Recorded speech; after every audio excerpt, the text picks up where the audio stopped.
Welcome to the Caribbean Cricket Podcast, your one-stop shop for all things West Indies cricket. By the fans, for the fans.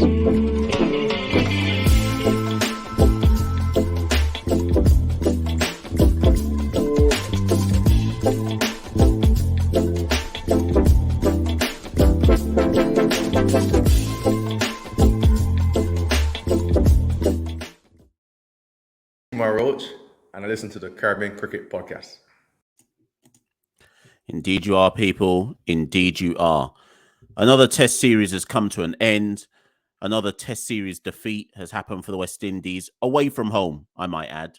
I think if this was a home Test series, maybe we'd be talking differently. But certainly when we talk about away Test series, generally speaking, the trend, if it's against a nation that is better than us, ranked higher than us, the trend is that we will succumb to a Test series defeat.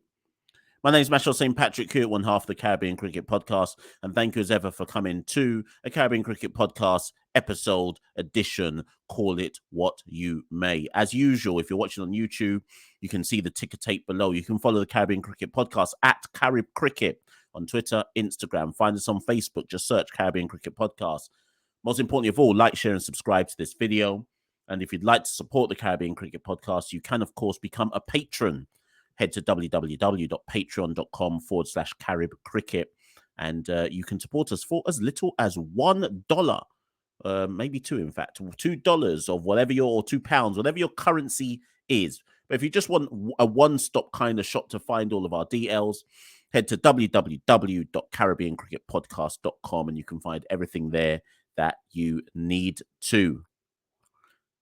I've titled this one the South Africa versus West Indies player ratings, but it kind of also by default works as a series review as well, but just doing it by looking through the medium of player ratings first and foremost. Look at me trying to fix my hair whilst I do this. And I thought the first thing I would do is just read out a quote from Craig Brathwaite. Away from home, we need to improve. Technically, yes, we need to work on our flaws, but the mind also needs to be in the right place. It is all about the grind because Test cricket can be tough.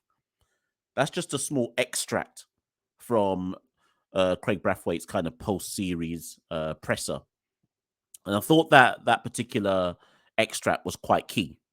And that's not to say that Craig was saying that as if he had a good tour, because he didn't. Craig had a poor tour. He only averaged 12 with the bat. He did not lead from the front as captain, so to speak, albeit, and I'll get to in a second, we can cut Craig some slack because he's the one batter in this side over the last year and a bit that generally speaking, has been leading from the front. But Craig's comments were interesting to me because he spoke about the mental part of the game. And I think so often we talk about when West Indies lose and when they struggle, and particularly when they throw in another weak batting performance, we tend to, people like the uncles and the aunties and the commentators and the this and the that, they all tend to get emotional and they all start to cuss and they say, this team ain't good. We need to get rid of everybody. Everyone needs to hold a drop. And some of that's true. Everyone needs to hold a drop. We need to start again. We need to bring in the youngsters. We need to do this. We need to do that. Listen, we've been losing away from home. The one consistent about the West Indies team, if you're going to pick any, is that when we play away from home against a team, as I said at the top of the show, against a team that is ranked higher than us, generally speaking, we are going to lose. Not even generally, we are going to lose the series because that's the trend over the last 23 years, in essence, right? But Craig spoke about the mental approach. And is that the bigger issue? We can say that like a Raymond Reifer isn't a top 6 batter. We can say that a Roston Chase needs to hold a drop. We can question Kyle Mayer's place in the top 6 in the order. We can question a Jermaine Blackwood and so on and so forth. But is this about a mental approach rather than a technical approach? You can go to the Professional Cricket League, our domestic West Indies Championship, which kicks off again, by the way, on Wednesday. We can go to that, and you can bring me a next four guys to replace positions 3 to 6, just for argument's sake. Bring me a next 4 guys, and do you genuinely believe anything would tangibly change? And that's why I found Craig's comment so interesting. Is this a mental thing? I always say forget the numbers in domestic cricket, because you've got to look at the eye test now. I think numbers are relatively irrelevant for me in domestic cricket. It's about, can you see the kind of natural talent, the raw talent there that's worth persisting with?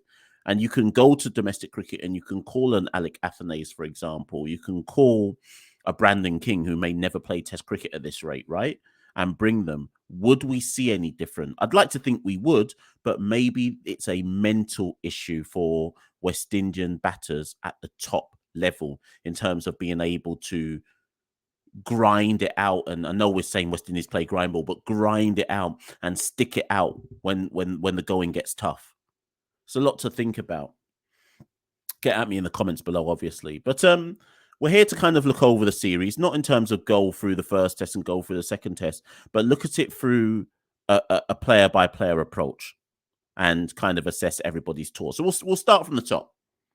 Captain Craig Brathwaite averaged 12, scores of 11, duck, 17, and 18. Every single innings he got worked over by Kagiso Rabada. Or Kagiso Rabada, I should say. What do you say about that? It's a poor tour for Craig. By his own high standards, that's probably Craig's poorest tour in what?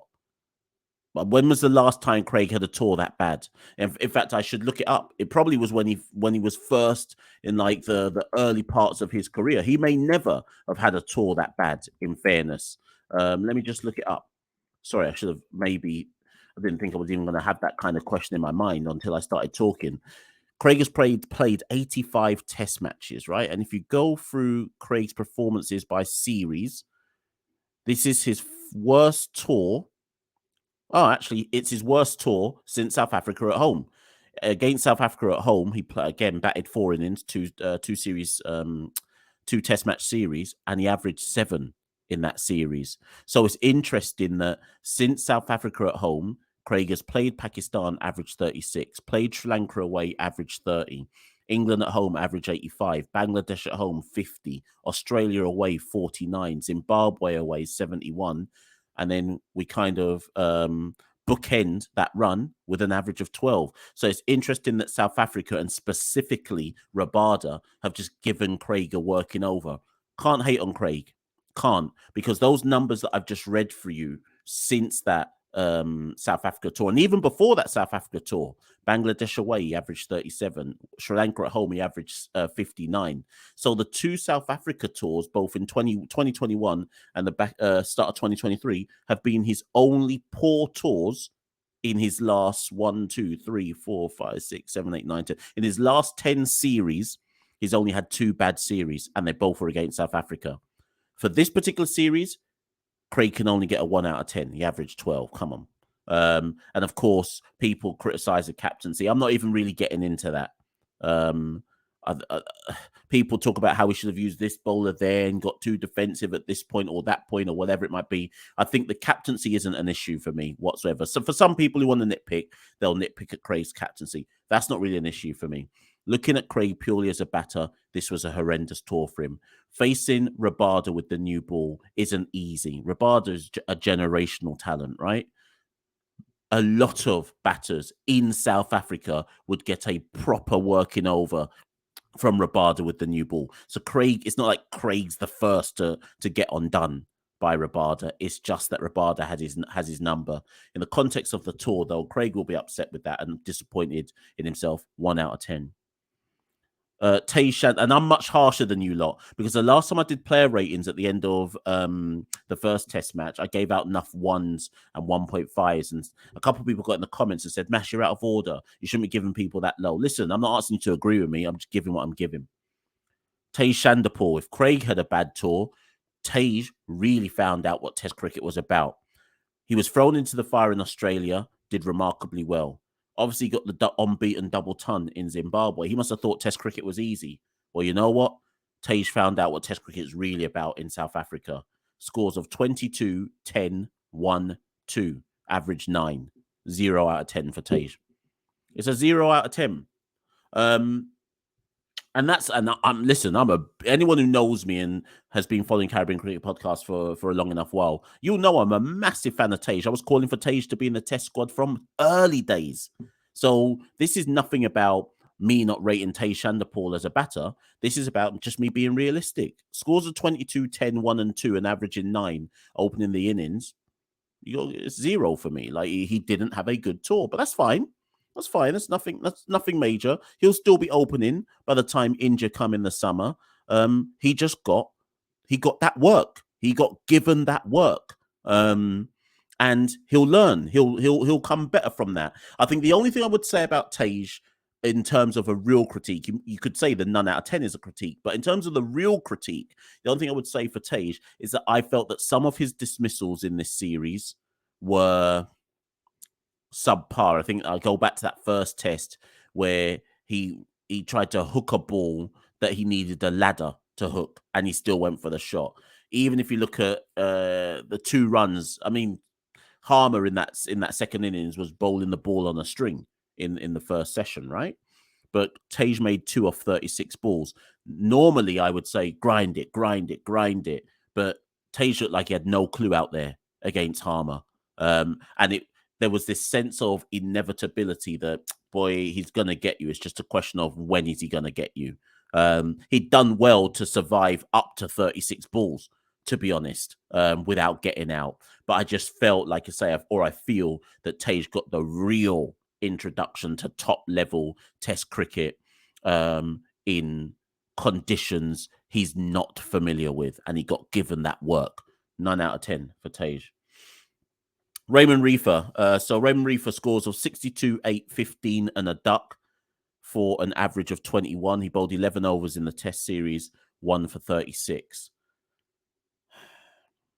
3 out of 10 for Raymond Reifer. I think I gave him, at the end of the first test, I gave him 7 out of 10. And one of you, I think it was Adam, got in the comments below in the first test player ratings video and said, how can you give Reifer 7 out of 10? And my justification then was, well, he scored a half century in a match that we lost by 87 runs or 85 runs or whatever it was. Reifer got a half century, and it was his 3rd consecutive half century after 2 50s in the Test series versus Zimbabwe. So I said, credit where credit's due. I expected him to struggle massively in South Africa, and he started off his tour with a 62 off like 136 balls or something like that. And I rated it and I respected it. I said 7 out of 10 for the Test match.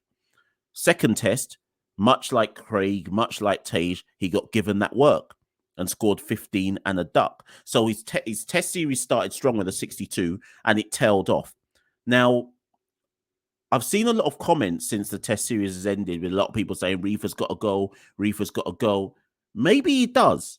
That's not my comment, by the way. I'm just saying maybe he does. But my overall argument is this. Most people would say Reifer is not a natural Test match number 3. And I would agree, to be fair. But I think I've gone on record as saying that. But he will ultimately come back to the Caribbean now for rounds. Is he in the T20 squad? I don't think he's in the can't remember. He's not in the limited over squad. So he's going to come back to the Caribbean for rounds 4 and round 5 of the West Indies domestic championship, right? And will probably, I would assume, play in the Barbados Pride side. Okay, cool. If a guy over 2 Test series scores 350s in how many innings at bat? So he got 8 innings at bat and he scored 350s.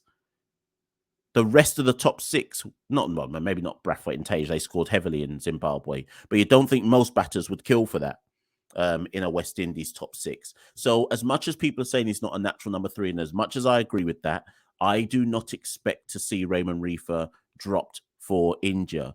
Whether he should or shouldn't be is another question altogether, but I do not expect it. And in fairness, I almost think I'd go as far as saying it would be harsh to drop him. Some people would say, listen, no time for friendship out here.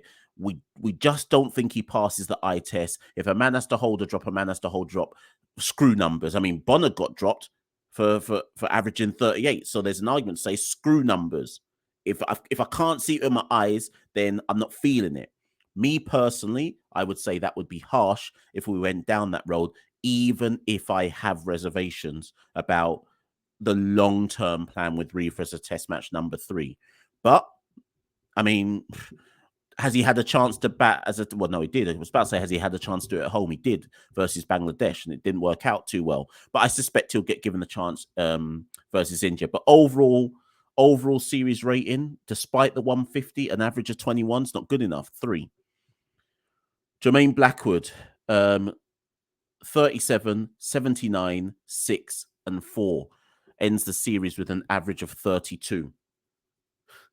You lot think that I've had a few comments from people saying, Mash, you always defend Jermaine Blackwood. Like, you must be the most loyal person to Jermaine Blackwood in West Indies cricket. All I will say is this. If every other batter in the top 6 had averaged 32 by the end of the series, the test series might have been a bit closer. So before you lot, sorry, you can see this pill. This is paracetamol. I should have taken it at the start. I've got a bit of a cold. I don't know if you can tell it in my voice. You lot probably... I had to say that in case any of you thought I was doing a madness. But if all of the top 6 had ended the series with an average of 32, this test match would have been closer. We might even have won a test match, or test series, so it would have been closer, and we might even have won a test match. So before you lot come at me and say, no, why are you defending Jermaine? He averaged 32. No one else in the top 6 got even above. No one else in the top 6 got anything higher than 21. So if you're going to come at me and say, how dare I defend Jermaine in any shape or form, arguably, he was the only one in the top 6 to do anything remotely approaching to doing his job with the bat. That's all I'm going to say.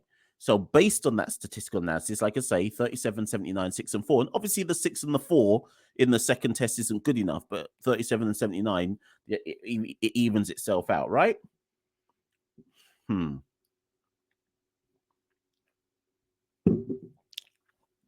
I should say 6 out of 10. But I can already hear the cuss out coming towards me if I agree on that.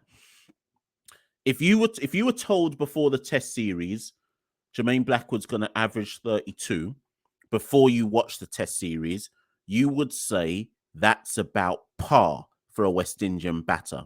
Wouldn't you? You would say that, right? And what would you give that? So my argument is this. Whatever you would have given before the series, if you were told that someone in the top 6 would end with an average of 32, is what you should be giving that person now. Arguably, that means 6 out of 10, because I think an average of 32 across a series is par. I think that's par. I think that's the base level expectation for a top 6 batter, generally speaking. And for me, that means 6 out of 10. That's my reasoning. Come at me in the comments below. Who came number 5? Roston Chase. Roston Chase, 22 duck, 28 duck. Ends the series with an average of 13. With the ball, he bowled 42 overs across the test series, none for 132. Let me drink my juice. Fam. I'm tired, fam. You know when you talk and you're like, I don't have nothing else to say. What else do you want me to say, bruv? Like, a batter cannot bat in the top 6 with a test match average of 26. A batter cannot bat in the top 6 when they've averaged across the series 13. And I know you're not going to say, but Brathwaite averaged 12. Yeah, but Craig just had the great, was in the ICC team of the year. Tage averaged 9. Yeah, I hear that, but Tage just came off a great tour, a very good tour of Australia and a double century in Zimbabwe. What I will say is this, I'm going to try and be balanced, but I'm tired. Roston got back into... I've said it so many times now, man. If anybody from Cricket West Indies is watching this who is any kind of decision maker, make me a selector, please, I beg. Please just make me a selector. But fundamentally, as I've said before, Roston got back into the test squad to go to Australia out of the blue. No one expected it. No one could see a clear rationale or justification for why. So rather than going through the whole story again, because I'm tired of repeating the same thing, although I should, because for all I know, this is someone new is watching this video and doesn't know it. So I will. Roston went to Australia as a specialist spinner and batted at 8. He then went to Zimbabwe as an all-rounder and batted at 6. He's then gone to South Africa and batted at number 5 as a... Well, if you bat at number 5, you're first and foremost being picked as a batter, right? That you have to be, because why are you batting at number 5? But he batted at number 5 as guess as a batting all-rounder. And he ends the series with an average of 13 and no wickets. Roston, you're not helping yourself, man, because even if I try to be balanced and come with a rationale, the numbers ain't helping you, bro. They're not helping you. Listen, Desmond Haynes has to explain himself at the end of the day.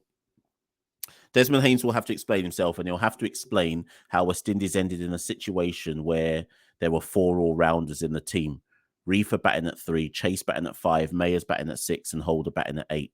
4 all-rounders. I think that's 3 all-rounders too many. And if we're going to talk about players getting dropped, the 2 most at risk, maybe the 1, maybe it's not even 2, the 1 most at risk is Roston, because he's the one that nobody generally in the Caribbean can really give a rationale, a proper rationale or justification for his position. The question I would put to Desmond Haynes is, what is Roston in the team to do? Just answer. And actually, that's anybody listening to this video. What is Roston in the team to do? If it's to take wickets, he's not doing that properly. Well, he's not doing it well enough to justify his place in the team, I would argue. Didn't do it in Australia, didn't do it in South Africa. Some people talk about Zimbabwe, but come on, with respect. If it's to score runs, then again, he averaged what? 30, I think, in Australia. He averaged 13 in South Africa. I don't know. If I try and defend Roston slightly, some people will say, well, Roston performed. If you call he averaged 30 with the bat in Australia, batting at number 8. That's fine if you're batting at number 8. Against Zimbabwe, what did he average again? I feel like it might have been 30 again, because he got like 14 and then 8 and then he got a 70. So I want to believe that Roston might have averaged over 30 in Zimbabwe. Let me just double check that, people. So batting at number 6 against Zimbabwe, he averaged... Sorry, I got it wrong. Batting at number 8 in Australia, he averaged 29. Batting at number 6 against Zimbabwe, he averaged 30. Batting at number 5 against South Africa, he's averaged 13. The last time Roston averaged over 30 properly in a series, because against Zimbabwe, it was like an even 30. So the last time Roston averaged over 30 in a series was against England at home in 2019, where he averaged 40. That was also the last time he scored a century. Okay. If I defend Roston slightly, the argument would be that in Australia, he scored a half century. In Zimbabwe, he scored a half century. And then he's just flopped against South Africa. So the argument to defend Roston would be, well, it's just a flop in South Africa. He kind of did all right with the bat against Australia at number 8. He did all right with bat and ball against Zimbabwe at number 6. And then he's just flopped versus South Africa. The reason I'm saying this to people is I think this is the justification the selectors will use to keep him in the squad against India. Me personally, if I'm going out on a limb, I think that's it now for Roston. I think they should drop him. I really do. And I don't think he should come back to the side for a very, very long time. And it sounds harsh because 29 with the bat in Australia, when pretty much everyone flopped with the bat, it's all right at number 8. 30 with the bat in Zimbabwe, and you got 30 with the bat and 29 with the ball in Zimbabwe, is all right, but it's Zimbabwe. Not, again, that sounds disrespectful, but you catch my drift. And then 13 with the bat and no wickets with the ball versus South Africa. Like, it's just not good enough, bro. And again, I could make the whole video about Roston, so I'll just end it with this. What's his role in the side, Desmond Haynes? And that's not even a cuss to Desmond Haynes. I'm just asking. I'm just asking. What's his role in the side? It can't be that you're picking him to bat. It can't be, man. It can't be. It don't make no sense. And we can get rid of Roston Chase and replace it with the next man, and West Indies would probably still lose. Not even probably. West Indies would still lose series away from home. But come on, man. Come on, man. Make it make sense, bro. I can't keep coming on and doing these videos and seeing the same thing happen again and again and again. It's not making no sense. And we're just repeating the same thing. And it's people are getting tired out here. People are getting tired. And it's not a personal agenda. It just don't make no sense. And when things don't make any sense, you got to call it out. You got to call it out. Roston Chase, 1 out of 10. 1 out of 10 for the South Africa series. Carl Mayers, 18 duck, 29-7.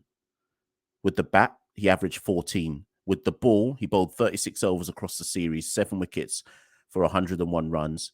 Took his 7 wickets at an average of 15. Listen carefully to what I say now, people. This player series review rating thing is stressing me out. Let me drink my juice. Listen carefully to what I say and take this in. Because of what he's done with the ball, if Carl Mayers was in the team to bowl as his primary suit, then for 7 wickets at 15 apiece, he would get 9 out of 10.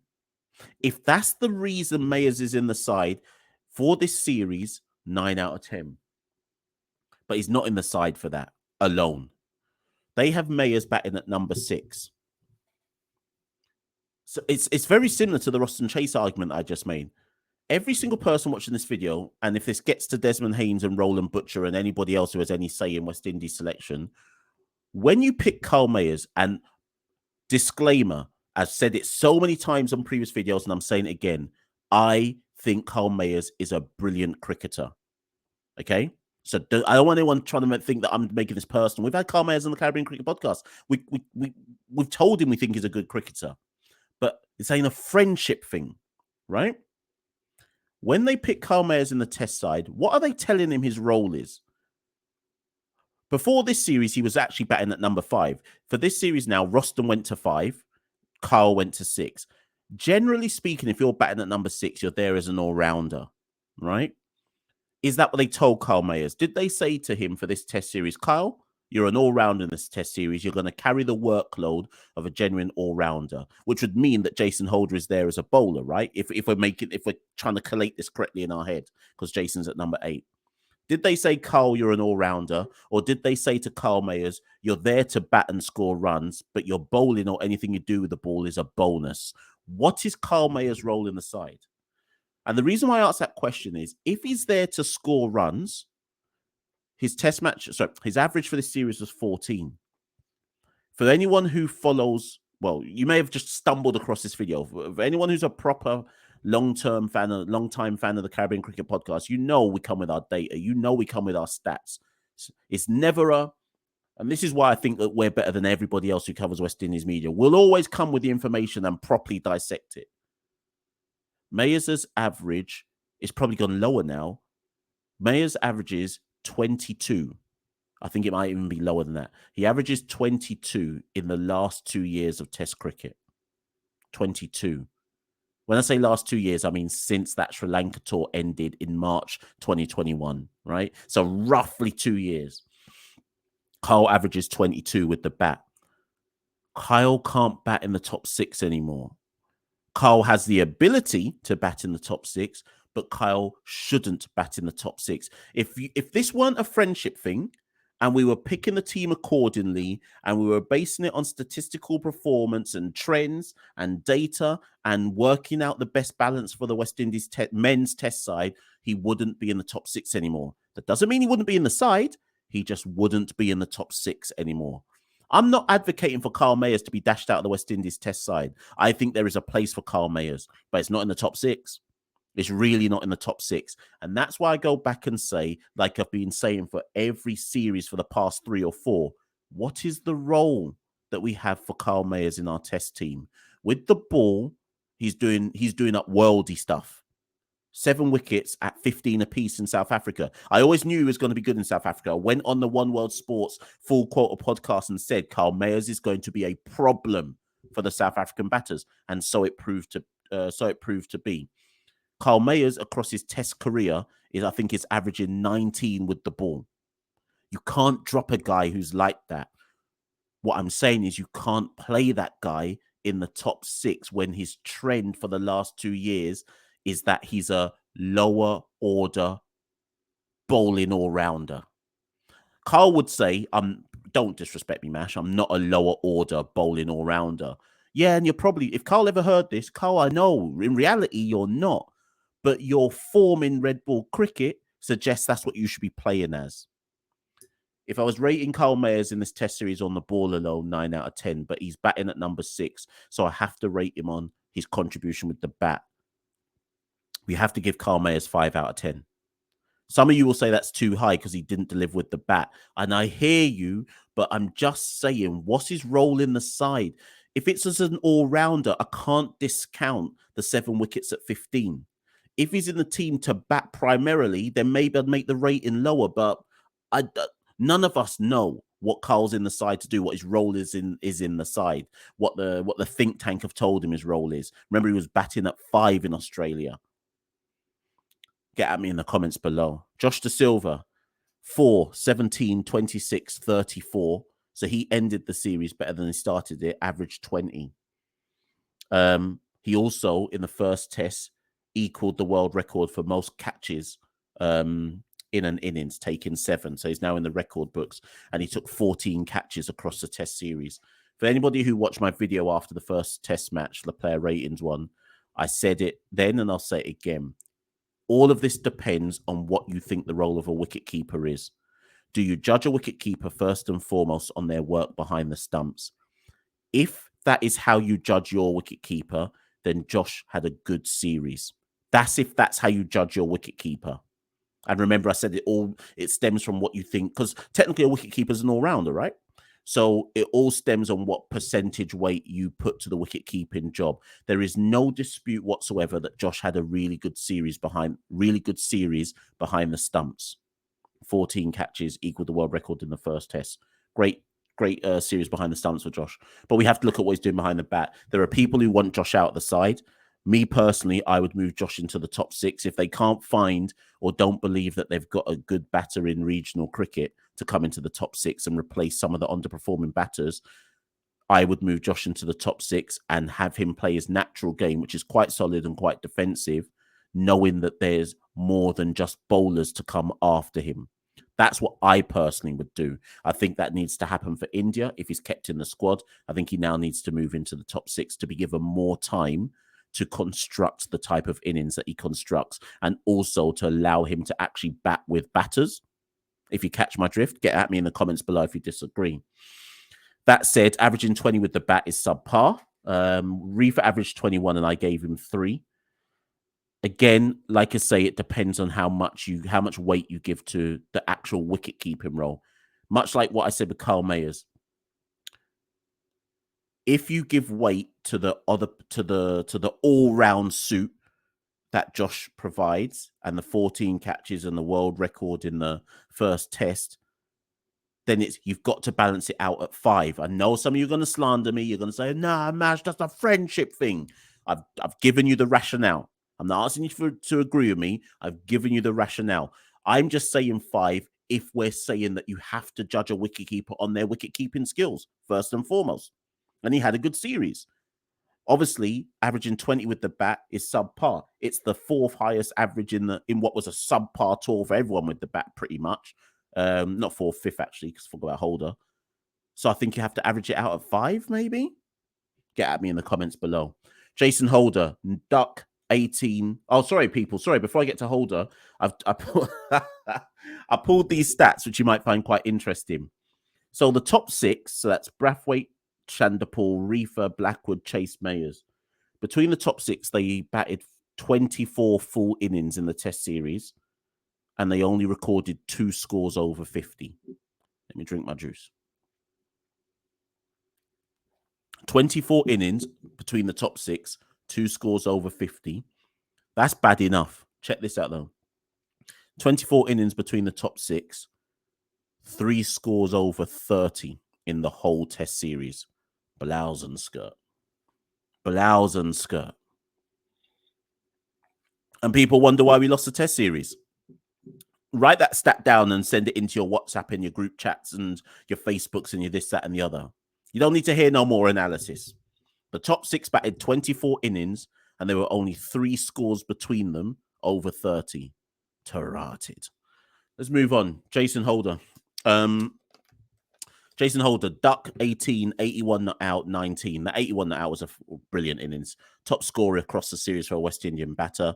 Most importantly of all, though, so, I mean, Holder ends the series with an average of 39. I always think those not outs, I mean, you have to take it into account because it is what it is. It's not like he didn't get it. But I always think that that can skewer figures to make things look slightly better than they are. I mean, 0, 18, 19 are the other scores. But then you can't, like I say, it is what it is. So he averages 39 across the series of the bat. And then with the ball, 56 overs, 7 wickets for 158 runs at an average of 23 apiece. So the raw numbers are there. He ends the series. There's a brilliant return to form. And this, do you know what? I was about to say, this is an SYM.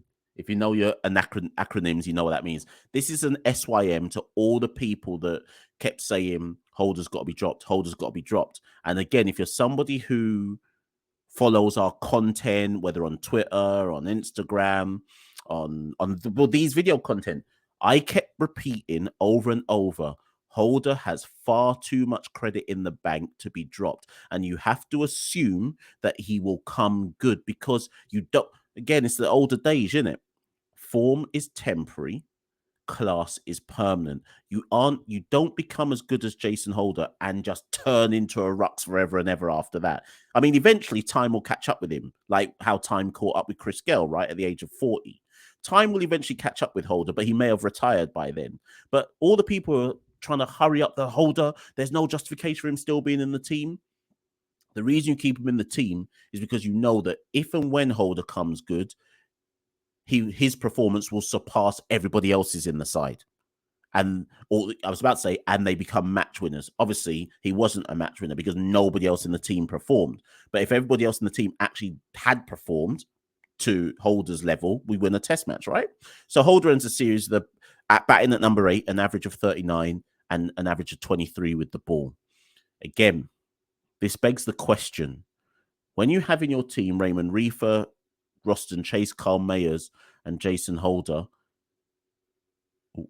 how can you have 4 all-rounders in the side when the one batting at number 8 averages 39 with the bat in this series and average 23 with the ball? There are too many all-rounders in this side. Anyways, Jason Holder, big Jace, big up yourself. He won't see it as getting back at the doubters because I don't think that's Jason's character. I think Jason never loses faith in his ability. I always felt that he would perform when we got to South Africa. It's just him returning to mean, really. And I guess getting his body tuned back into red ball cricket. That's an 8 out of 10 for Jason Holder. It probably should be more, but I just don't think you can give too much sway when only one innings was, maybe you should. I'm going to say 8 out of 10. Some of you might say 9. Alzarri Joseph, 12 wickets across the series for 220 runs, an average of 18. His test match bowling average is now down to 33. I don't think... Who was the person who sent me that comment saying, oh, Mash, you love talking up Alzarri Joseph. He's not even done anything major in his test career yet. And I kept repeating it. People get at me in the comments below if you remember me repeating this. I kept repeating Alzarri's bowling career is trending in the right direction. He's had a magnificent last year of test cricket. He's eventually going to become, he's looking like he's going to become our pack leader. Alzarri Joseph now with the ball. So to put this in perspective, I'm just trying to see if I can, let me find these stats for you people. I love to break this down for people. I'm a stats guy. I don't just say things for the sake of saying them. Let's put this in perspective, people. Here we go. Right. When we played England, when England turned up in March last year, listen carefully to what I'm saying, people. A year ago. So when I'm talking my stuff, I'm not talking nonsense. I'm not talking nonsense, right? And lots of you will say, oh, look at this arrogant guy. It's not arrogance, it's confidence. When I'm talking my stuff, just trust me, I'm researching my stuff. I'm not just saying stuff for the sake of saying it. It's not some emotional comment I'm making. I'm studying up my stuff. In previous videos for the last God knows how many weeks, months, I've been saying Alzarri Joseph's test career is trending in the right direction. He's on his way to the changing of the guard is coming. 1 year ago, England turned up in the Caribbean to tour. Alzarri Joseph's test match average with the ball at the point that England turned up was 40. 40. Alzarri Joseph's test match average 1 year later with the ball is 33. Do you know how much work you've got to put in to take your bowling average down 7 notches in a year? You've got to put in that serious work. I'm not just saying stuff for the sake of saying it. Alzarri Joseph is coming into his own. The changing of the guard is coming. Large up Alzarri Joseph, 12 wickets in the series at 18 apiece. Test match average now down to 33. Took his maiden test fifer in Zimbabwe. Carried on the form into not in Zimbabwe. Took his maiden test fifer in the first test against South Africa. Carried on the form throughout the series. Bowled with genuine hostility. We large up and we respect what Alzarri Joseph did with the ball. 9 out of 10 for this series. And the only reason I'm not giving him 10 is because, and this is harsh, but I have to take a point off for this. Alzarri, you can bat better than you showed throughout this series. I think there are a few innings where, and yeah, some of you are going to say Alzarri's not in the team to bat, but Alzarri, my point is Alzarri can bat. He's not some rabbit in the headlights batter who doesn't know what he's doing. Alzarri Joseph can construct proper innings. Alzarri Joseph has proper scores in first class cricket. But I just felt like in South Africa, he was just chucking the bat at and just not really taking his batting seriously. So I just take 1 off for that. We're nearly at the end, people. 45-minute video, this one. Kemar Roach, 7 wickets across the series at 32 apiece. I think, again, most of that is based on the 5 wickets he took in an innings in the second innings in the first test.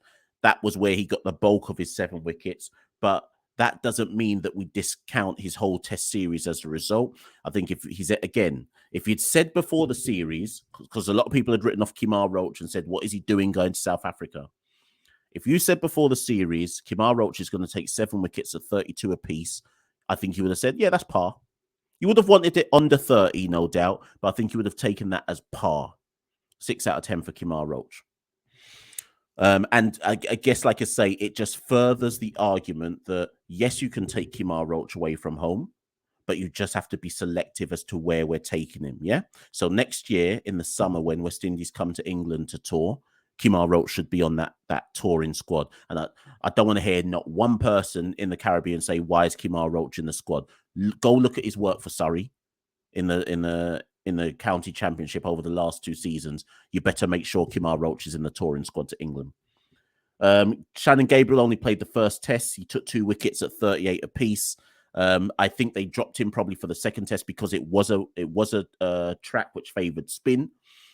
Gabriel was the obvious person to drop because he's also in the ODI squad, because we know we've got World Cup qualifiers coming up later this year. I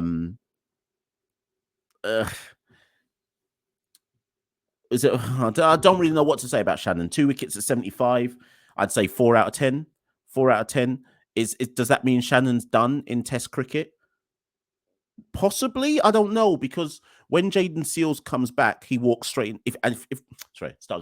When Jayden Seales comes back, it won't be for India. I don't think he'll be fit enough in time for India because he won't have any real cricket behind him, right?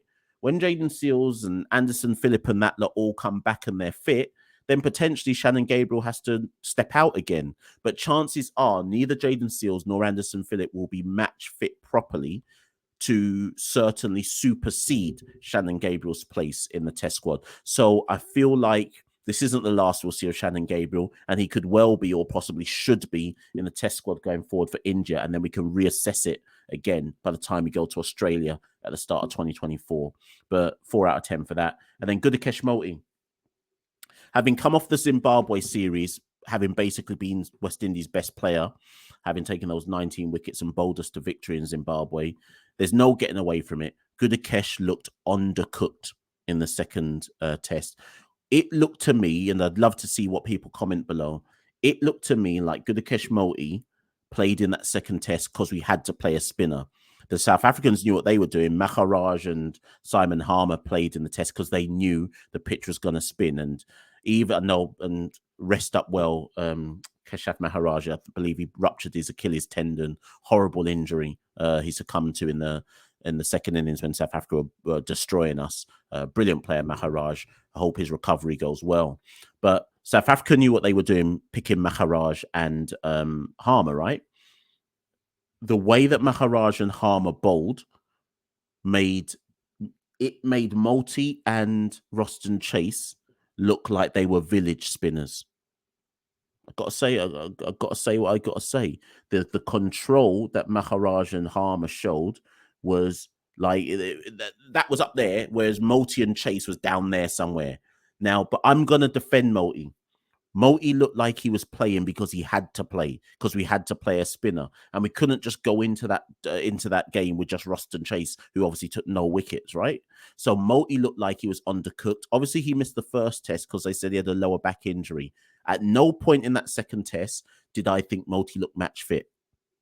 I'd love to know if I'm right. I could be wrong, but I'm just saying at no point in that second test did he look comfortable. Did he look like he was really ready to be bowling at the highest level? Maybe he might have got away with that in a regional match in domestic cricket and probably still taking a bag of wickets. But the highest level, he looked undercooked, and the South African batters treated him like he was undercooked.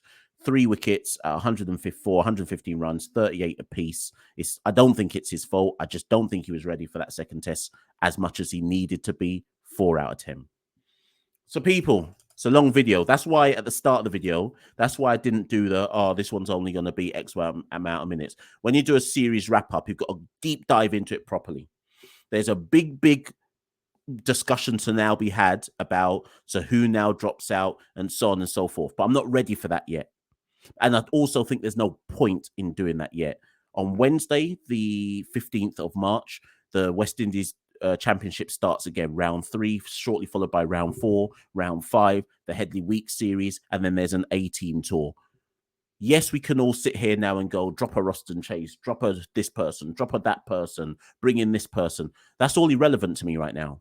Because until I see the rest of the West Indies Championship, the Headley Week series, who gets selected for the A-Tour that may or may not play Bangladesh, South Africa, there's lots of this and that going on right now. Until I see all that stuff, I'm not going to fall into that emotional trap of saying, get rid of this man now for India and so on and so forth. There's a lot of cricket to be played. Yes, there are people in this current test squad who should probably not play for West Indies for a very long time again. But let's wait. Let's wait and see what happens domestically. Let's hold our emotions and then let's reconnect, reassess, reevaluate when India come in the summer. My name's Machel St. Patrick Hewitt. That's been another episode of the Caribbean Cricket Podcast. Thank you as ever. Before you go, share this with someone. Like, share, subscribe, follow us. You're not going to get this level of analysis anywhere else covering West Indies cricket. Boys, girls, men, women, with the Caribbean Cricket Podcast. And this is what we do. Thank you and good night. We rule the cricket world. Now the rules. Welcome to the Caribbean Cricket Podcast, your one-stop shop for all things West Indies cricket. By the fans, for the fans.